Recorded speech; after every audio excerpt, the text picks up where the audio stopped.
Ассалаумағалейкум. Қалайсыздар? Бүгін өткендегі есептердің шешімін көрсетейін. Мына жерде бізде 6 квадрат берілген, 2 шырпын алып, 4 квадрат жасау керек болатын. Әртүрлі жауаптар болды, дұрыс жауаптар да болды соның ішінде.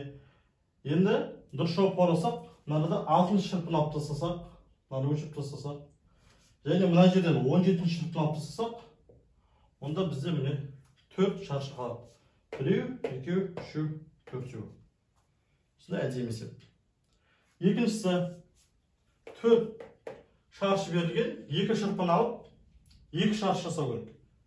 Қалай жасаймыз? Бұл жерде кез келген 90 градус жасап тұрған 2 шырпын алып жасап, 2 шаршыны аламыз. Мысалы, біздің жағдайда 6 мен 4-ті алсайық. Мынаны алып тастаймыз, және мынаны алып тастаймыз.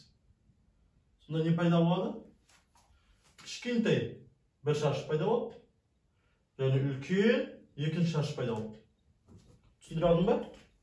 Енді қараңыздар, осыдан бөлек 7 қыз бала байланысты есеп қойылған болатын, 7 қыздың бірден ағалары бар, үйде қанша бала бар деп. Яғни ең үлкені сол үйде ер бала, қалған 7-еуде қыз бала. Сонда бір үйде 8 бала бар екен. Әр қыздың бір ағасы бар, ол есептеледі сонда. Себебі бір аға ол, мысалы, Айгүлге де аға, Асияға да аға, қалғандардың аға ғой. Енді екінші есеп болатын 7 қыз отырады, соларға ағалары әкеледі. 7 алманы себетке салып, сенде бөліп алсын, және себетте бір алма қалып тұрады. Ол кезде бітеміз.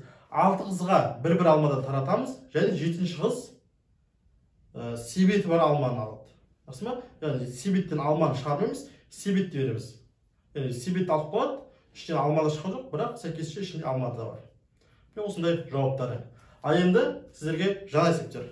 Қараңыздар, сіздерге мынандай 10 бильярд тастары берілген. Бізде қазір пирамида жасалып тұр, жоғары қаралып тұрған. Төменге қарап тұрған 3 бұрыштар. Енді біз бұл жерден 3 тасты алып, орындарын өзгертеміз, тек 3 тасты алып. Сол кезде біздің жоғары қарап тұрған 3 бұрышымыз төмен қарап тұру керек. Енді сұрақ, қай 3 тасты қозғалтамыз? Төменге жазыңыздар.